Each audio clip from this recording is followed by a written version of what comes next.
Dapat marami kami yun. Unfortunately, in-engine kami ng mga tito. Yun, mahirap pag mga tito kasama. Maraming reasons. The reasons that we're here. Looks like we're gonna encounter a bit of rain today, but that's all part of the fun. Woo!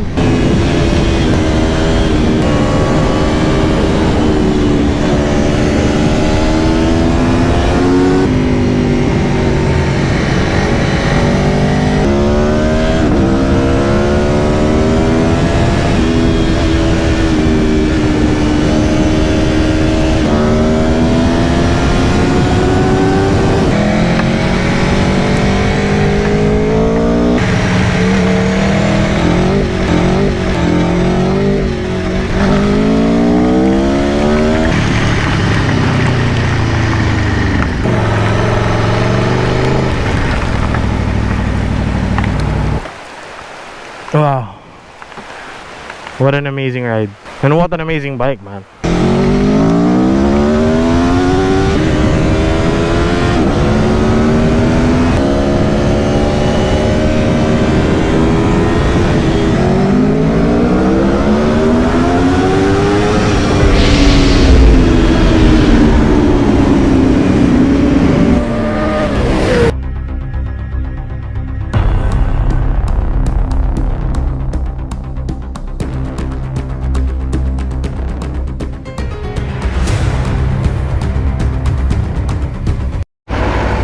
Good morning, guys. So, maganda sa akin is nasa highway ako. So, normal sa kanila na makarinig ng exhaust sound kasi, you know, a national road naman to. Maraming mahataw per se.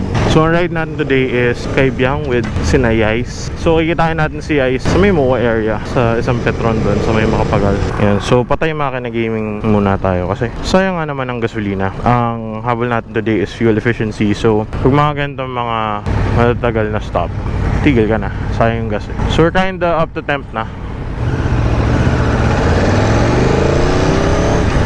Pero ang goal natin is tipid style riding, chill style riding in the morning.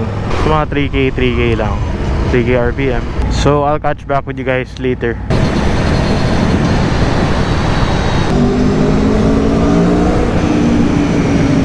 This is actually my first time to ride Kaybiang on a motorcycle. I've done it before on a bike.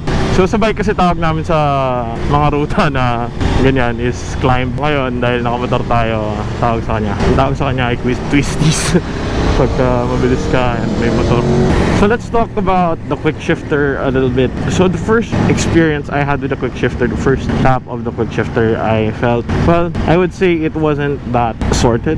That's how I would say. It wasn't as sorted as I'd like it to be. But again, I'd simply just pulled the bike out of the showroom and rode it out there. Wala pang isang kilometro, wala pang couple of minutes. So it may be just the gearbox a bit janky because of the temperature. So I made sure to not use the quick shifter at the first 5 minutes of the ride. Make sure I have some temperature on the gearbox before I started using the quick shifter.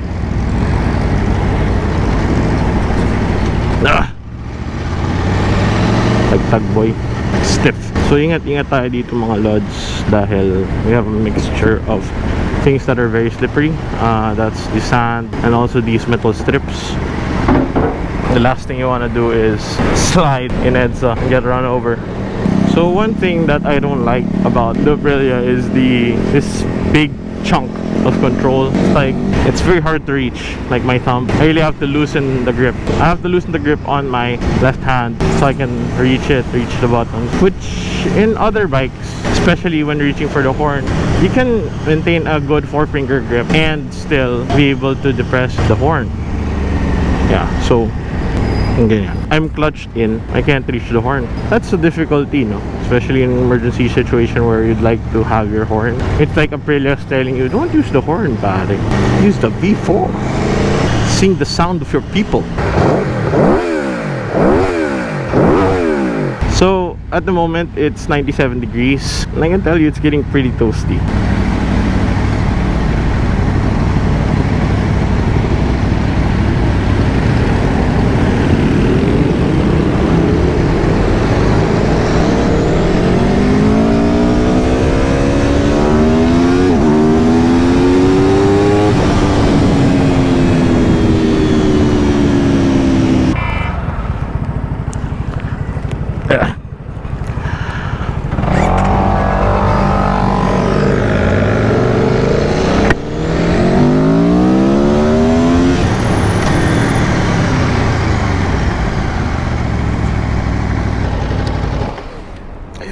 So, ang init. Alright, so, lupit, no? There's like a big Nissan contingent. So, those are the Nissan models available today. So, that's, I think, the NV350 Litera, electric powered Leafs. That, I'm not sure. I think that's a Leaf as well. No, it's not. It's a different tail light unit.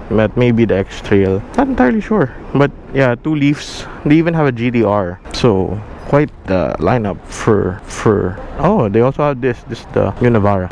What's up, guys? So kasama natin si Boss Yais. So yun si Boss Yais, naka-Dominar siya. Dapat marami kami ngayon. Unfortunately, ninjan kami ng mga tito. Yun, mahirap pag mga tito kasama. Maraming reasons. The reasons that we're here. So yun, route namin is Cavite ang dulo hanggang Kawit, tapos dire-diretso na yun some road, then labas Governor's Drive. At nagpatay ako ng makina, medyo mainit ng ginagawa ko sarili ko. 105 na ako.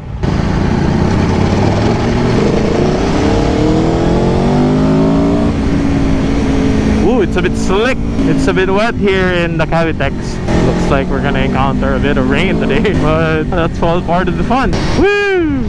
Like, I'm getting wet, and it's not where I want to get wet. It's right at my butt crack. So meron akong gap dun sa jacket ko and dun sa pants. And currently the tail situation is not making it any better for my ass. So yeah, getting real wet now. Backsplash.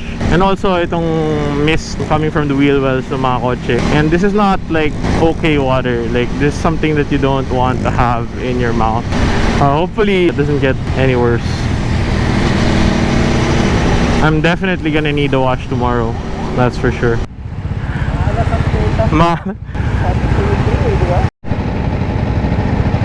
Just Italian sport bike things. So we're getting a lot of smoke. That's from the water. It's on the radiator, and the radiator's at boiling point. So it's natural that the water steams out. We're getting some steam there. Oh, and the fans have kicked in, and all that warmth is headed to me. Oh my lord.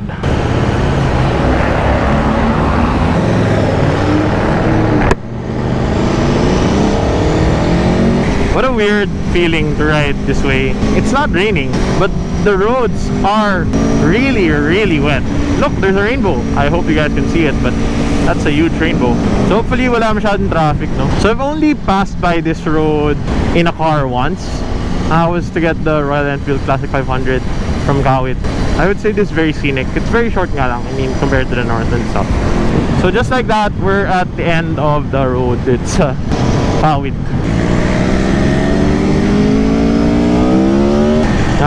It's raining. I was just about to like clean up my tire. It's raining. It's okay. Sama yun sa ride. I mean, makes it more of an adventure. So may mga butas-butas dito sa area na to. Just be mindful. Sanay na tayo road bike eh. Pagka road bike naman mababa eh. Actually yung ibang mga tinatawag nilang naked bike, mataas talaga, medyo ganyan. Pero ito kasi wala talaga silang binago, pinalitan lang nila yung handlebar. Pero yung pinaka taas ng upuan mo, yung layo mo, yung pinaka sport bike pa rin yung ginaya nila. Mas komportable yung Ducati kaysa dito.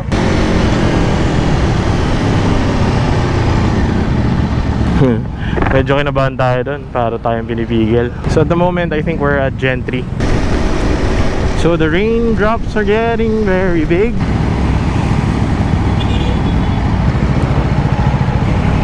Damn this traffic, man.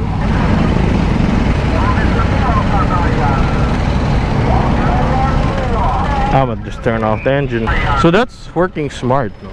Instead of him repeating what he says, he just has this megaphone on repeat. Okay, so I've lost 2 bars. My wallet is getting wet. I should change my placement of the wallet. The rain is getting stronger, and my battery is probably at like half.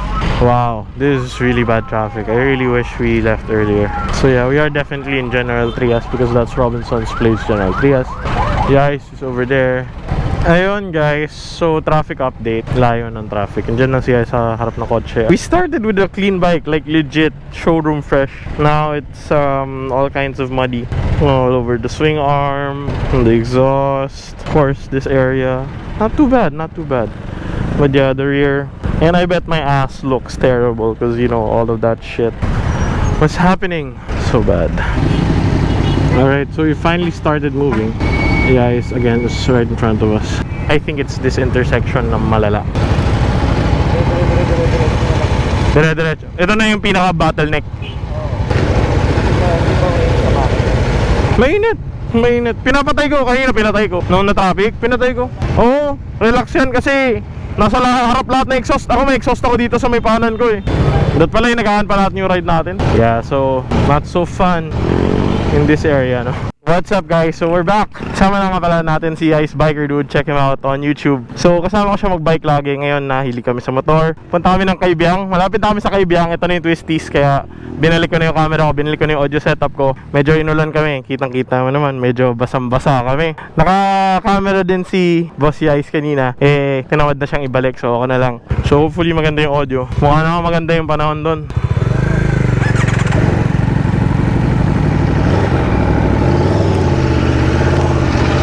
Alright, here we go.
So the roads are pretty slick. And itong si Kuya na tricycle, medyo balik ko yung kanyang gulong.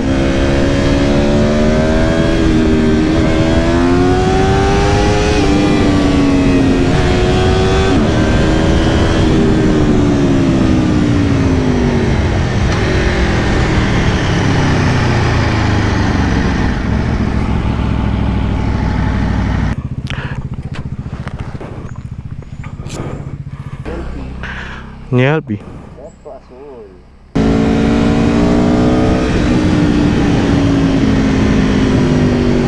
Yan guys, so dito na tayo sa napakagandang kalsada ng Naik Ternate.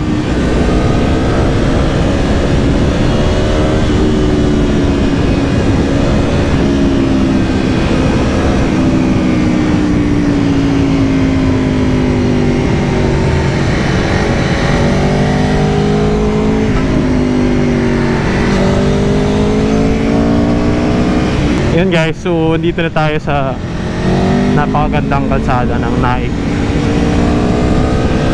Ternate.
So a bit of dirt on the road.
Umulan.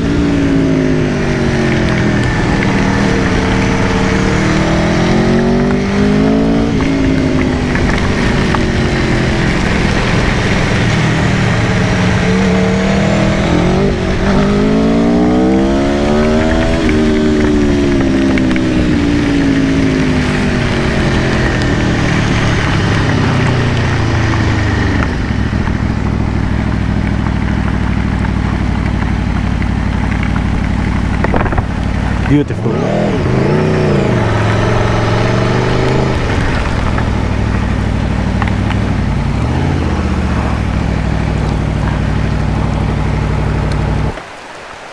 Wow.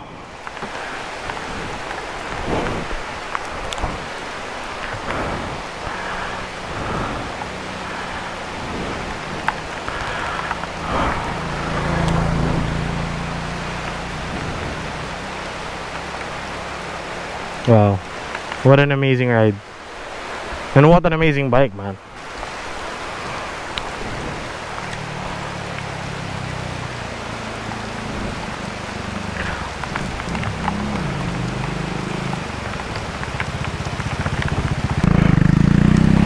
Yeah, so hopefully my GoPro is still working.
so baba tayo konti para lang meron tayo mas picturesque na spot.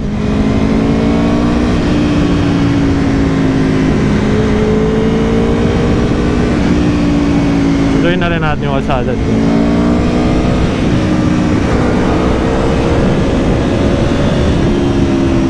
So right now I can already see the sea.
Yan. So narating namin tong, hindi ko sure kung anong lugar to. May cove, tawag nilang cove dyan sa Google Maps. Pero siguro mga 2 minutes, 3 minutes away from Kaybiang Tunnel, baba ka pa onte. Tapos ito yung pangalawang viewing deck. May ganito na. Dati walang ganito. Talagang graba lang siya. Tapos yung bato na yan, nandyan na yan. Or nilipat yung bato na yan. Pero tatayuan namin yung bato na yan. Tapos sakaka namin yung bike namin nakataas. So mga trip ng mga siklista, nakakamiss. Pero hindi nakakamiss yung sakit ng katawan pagka pumunta ka dito. Noon nag-ride kami galing Tagaytay, pumunta kami Tali Beach, tapos umuwi kami ng Manila. Pagka uwi ko, may lagnat na ako.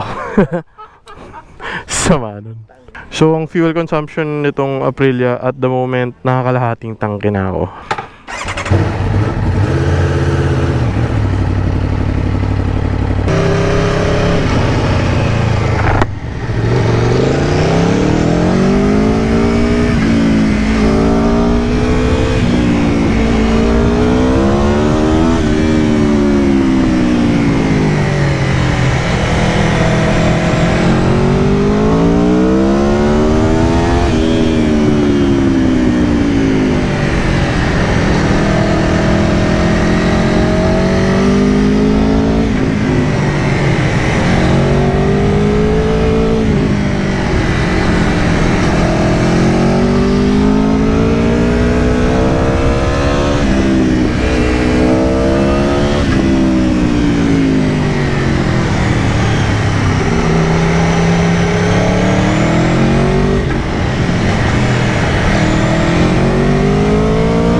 Ito, Lolo Claro. Diyan, pwede ata tayo mamarada dyan. Sarap dito yung lechon kawali silog. Ayun guys, hello again. So nandito tayo sa Lolo Claros. Kumain na kami, tapos na kami kumain. Actually, alis na kami. Pero napakasarap ng lechon kawali silog dito sa Lolo Claros. Hindi ko alam kung may Petron na dyan before, pero ito ay nasa lugar ng Maragondon. That is towards Kaybiang. That's towards Naik, Tanza, and Manila. So dumi-dumi, pero okay lang. Masaya naman.